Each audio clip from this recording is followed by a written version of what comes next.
The death toll in the deadly violence in Nepal has risen to 22, while over hundreds of people are believed to have been injured in clashes with police, who used tear gas, water cannons and live bullets as protesters scaled the walls of the parliament and other official buildings. The protests first began as outrage over a government-imposed social media ban, but soon escalated into a massive anti-corruption movement, with thousands of young people taking to the streets of Kathmandu, setting ablaze several government offices and forcing Prime Minister KP Sharma Oli to resign.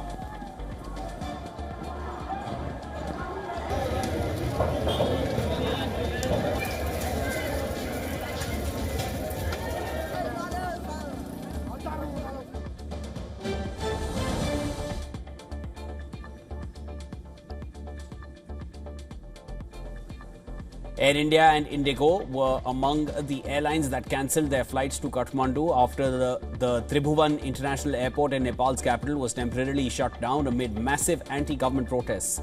Nepal Airlines also called off its Delhi-Kathmandu flight, while Air India and SpiceJet extended their flight cancellations to and from Kathmandu for today.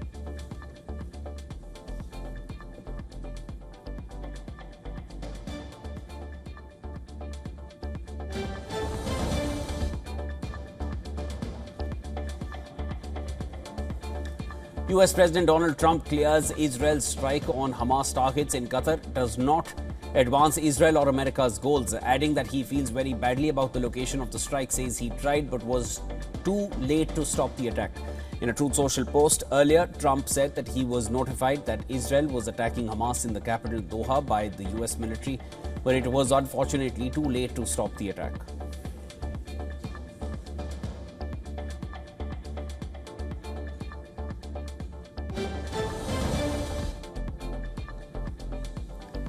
Saudi Arabia has blasted Israel's assault on Qatar, calling it a brutal act of aggression and a clear violation of Qatari sovereignty. In a strong statement, Riyadh pledged full solidarity with Doha, offering its resources and support for any response Qatar chooses.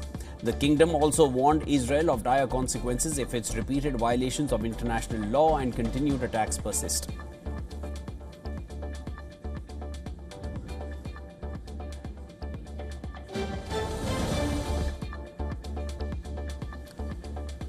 Iranian President Pezeshkian has denounced Israel's attack on Qatari soil, calling it a terrorist act that ignores all limits on crime and undermines diplomacy. He warned that global indifference only fuels the risk of wider war, urging the UN, the OIC and other bodies to deliver a swift and practical response. The Iranian president stressed that true peace depends on ending occupation and aggression.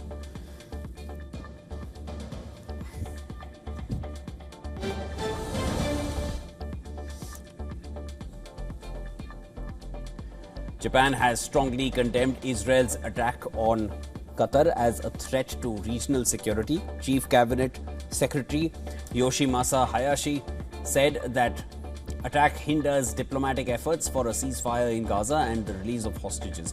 He also expressed solidarity with Qatar and urged Israel to return to negotiations.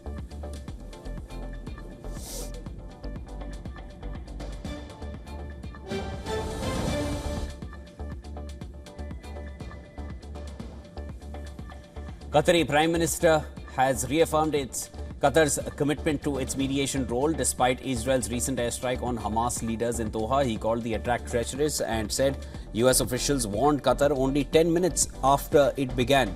The Israeli strike targeted senior Hamas figures and escalated tensions in the Middle East.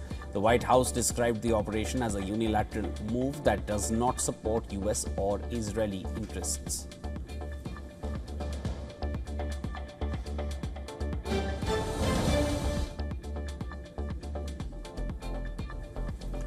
Iran has reached an understanding with the United Nations nuclear watchdog IAEA on a new framework for cooperation following a suspension of engagement after June attacks on its nuclear facilities by Israel and US. The announcement followed a meeting between Egyptian Foreign Minister Badr Abdelati, his Iranian counterpart Abbas Araghchi, and International Atomic Energy Agency Director General Rafael Grossi.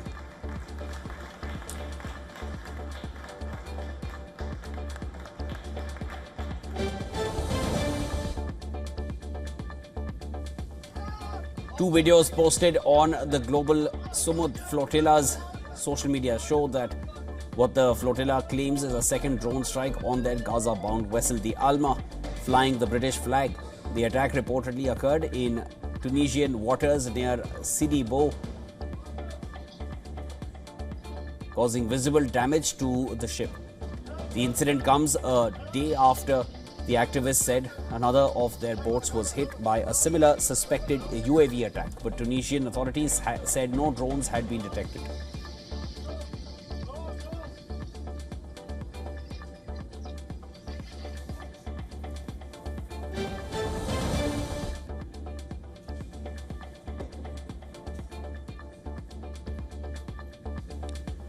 The leader of the Islamic Revolution, Ayatollah Ali Khamenei, has issued a decree allowing Muslims to allocate part of their khums tax or religious alms to support the oppressed people of Gaza. This permission aims to provide financial aid to Gaza amid ongoing struggles, highlighting solidarity with the Palestinian cause. The decree is a formal religious endorsement for directing charitable funds specifically to Gaza's oppressed population.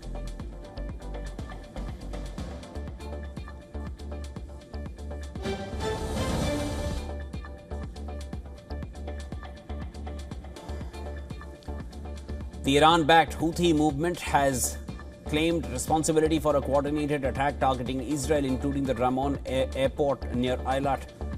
According to Houthi military spokesman Yahya Sariyah, the group launched a hypersonic missile aimed at Jerusalem and deployed 3 drones hitting Ramon airport and 2 other critical sites in Eilat.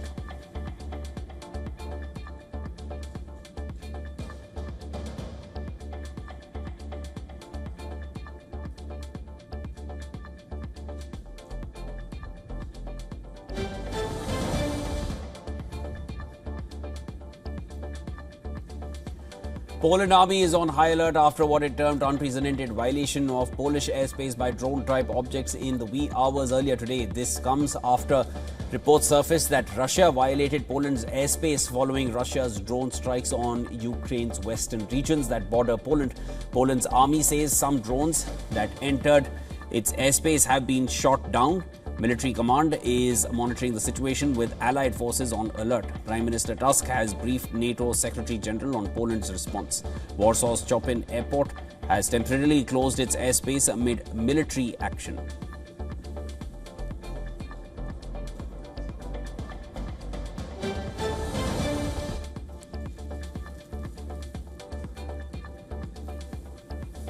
A Russian glide bomb tore through a village square in eastern Ukraine, striking pensioners as they queued for aid.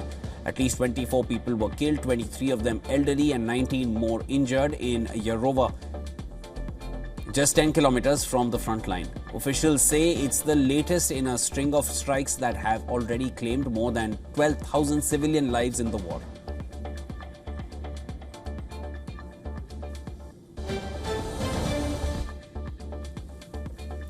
Nearly 300 South Korean workers detained in last week's immigration raid at a Georgia electric vehicle battery plant are set to return home on a chartered flight.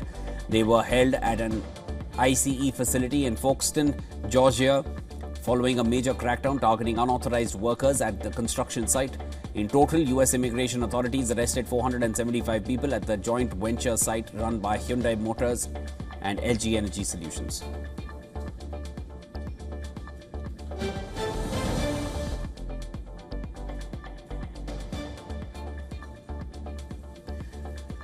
The Trump administration's new Make America Healthy Again report, led by Health Secretary Robert F. Kennedy Jr., urges a renewed focus on investigating vaccine injuries, prescription drug use, and autism causes in children. The 20-page plan aims to address childhood diseases by redirecting public health efforts towards these key issues.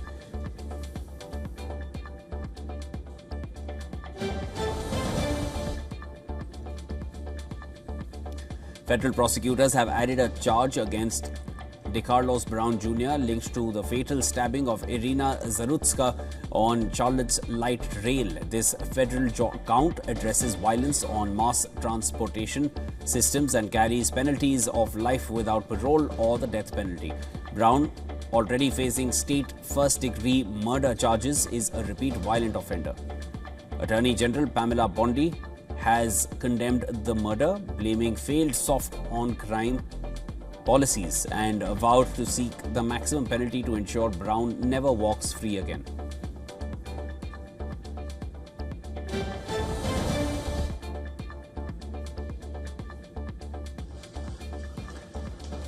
Hundreds of Ecuadorian police have staged a massive raid, seizing over $313 million in real estate controlled by the armed group Mandos de la Frontera.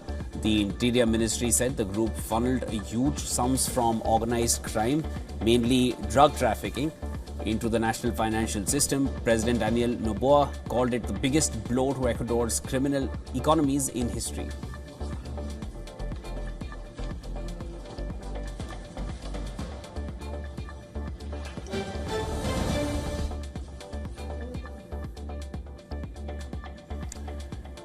Prosecutors at the International Criminal Court began presenting evidence in the court's first ever hearing without the accused, targeting fugitive Ugandan rebel leader Joseph Kony.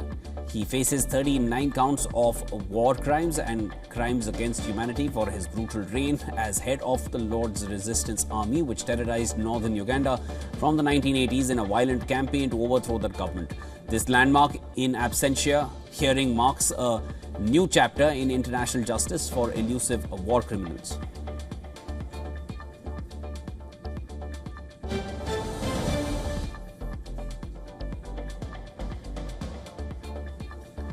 Two Brazilian Supreme Court justices have voted to convict former President Jair Bolsonaro, with three others yet to give their verdicts. The final verdict is likely by September 12th, and the former president is accused of plotting a coup after his defeat to current President Lula da Silva in 2022. If convicted, Bolsonaro could face a prison term of over 40 years. Ahead of the trial's verdict, thousands of Bolsonaro supporters are staging protests across several cities.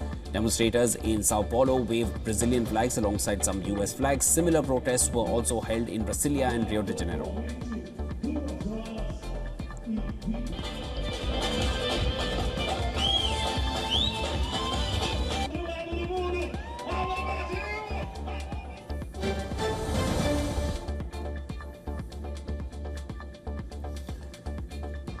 Australia will spend $1.1 billion to build dozens of stealthy ghost shark underwater attack drones in a 5-year deal with Anduril Australia.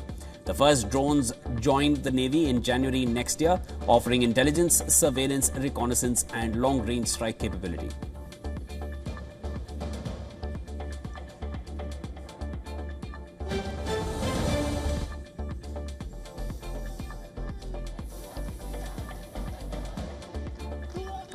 Members of Venezuela's ruling party, Youth Wing, joined by Interior Minister Cabello, chanted fierce anti-US slogans during a military drill. Their rallying cries warned of fierce resistance, declaring that Venezuela would not tolerate outside interference, and evoked a determination to fight, likening the potential conflict to a Latin American version of Vietnam. This show of defiance comes amid rising tensions triggered by recent US warship deployments in the Caribbean.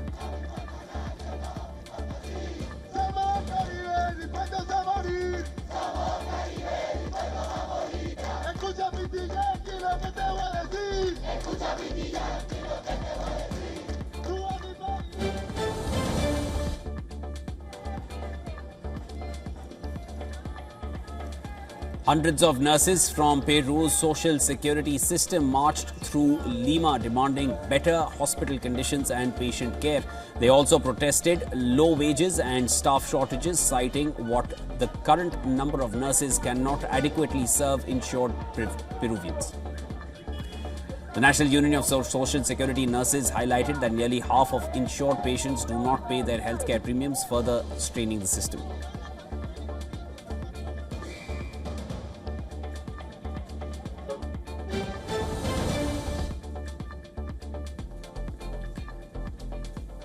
The Democratic Republic of Congo has launched a campaign at the United Nations urging the international community to recognize a genocide against civilians in eastern DRC. Human Rights Minister Samuel Buemba has vowed to take the plea to New York, insisting that world leaders must address the atrocities plaguing the region. The call comes amid ongoing rebel violence, mass killings, and repeated warnings from rights groups and UN officials about potential crimes against humanity.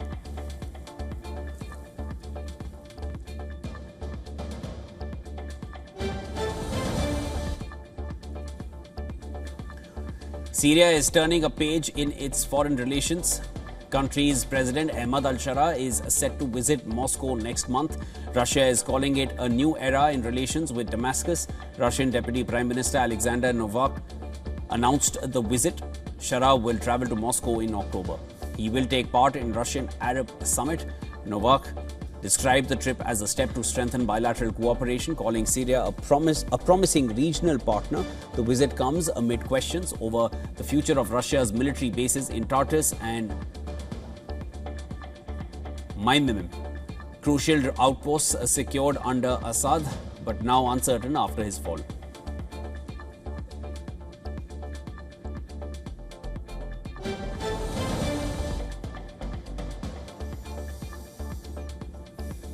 French President Emmanuel Macron has named Defense Minister Sébastien Lecornu as the country's new Prime Minister. Lecornu will replace François Bayrou, who survived just 9 months in office. Legislators toppled Lecornu's predecessor, François Bayrou, and his government in a confidence vote on Monday. A new crisis for Europe's second largest economy. The French presidency has said in a statement that Macron has tasked Lecornu to consult the political forces represented in Parliament with a view to adopting a budget for the nation and building the agreements essential to the decisions that will be taken in the coming months.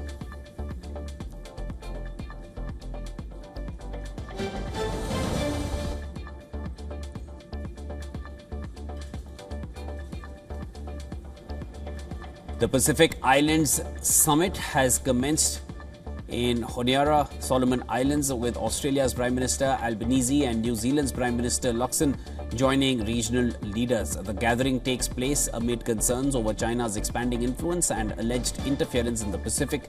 Australia's Prime Minister said that the leaders will proclaim an ocean of peace, calling on global powers to respect the sovereignty of the region.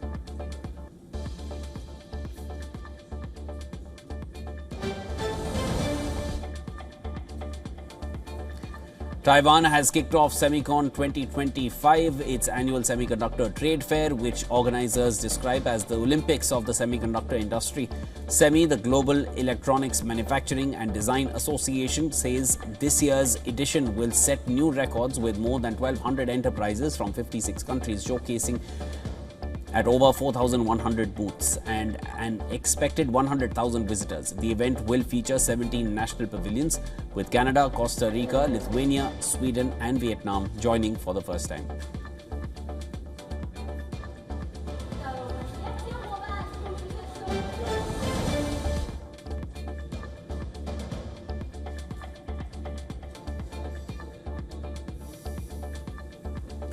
Mexico has proposed new import taxes on more than 1,400 products, mostly from Asian countries, as part of its 2026 budget to boost domestic production. Treasury Secretary Edgar Amador stated the tariffs would target nations without a trade treaty with Mexico and would adhere to World Trade Organization rules.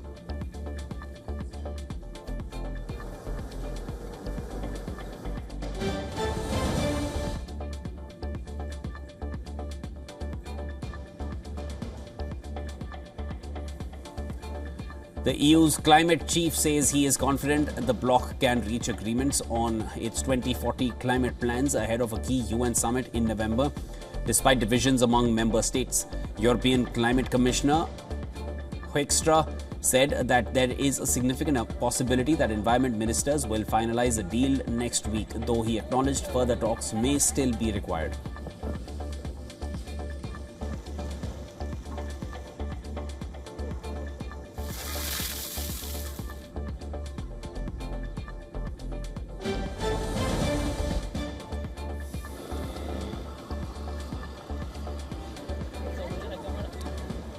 Heavy rains in central Mexico's Jalisco state caused the Arroyo Seco River to overflow, flooding neighborhood streets. Residents are navigating the submerged areas using trucks and canoes as floodwaters make regular travel impossible.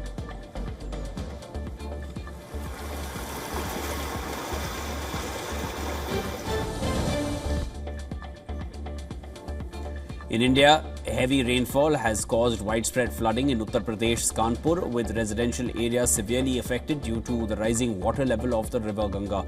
The incessant rain, which started on Sunday night and continued until Monday, has resulted in significant waterlogging and flooding across the city. As per India Meteorological Department, rain is expected to continue for the next 2 to 3 days.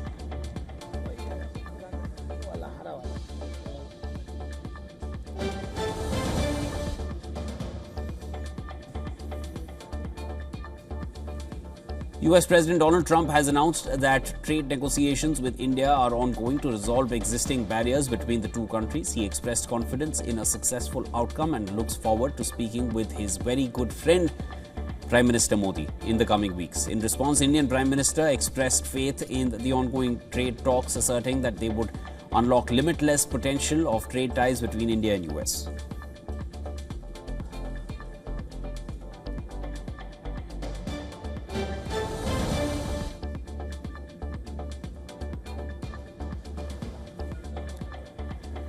China's consumer inflation dropped below zero in August, with the consumer price index falling 0.2% year-on-year, signaling weakening domestic demand. Core inflation, which excludes food and energy, stayed flat, showing deeper deflation risks. Meanwhile, producer prices continued to decline for the 17th straight month. Analysts say this reflects sluggish consumer spending and limited recovery momentum, despite Beijing's recent efforts to stimulate the economy and target 5% GDP growth for 2025.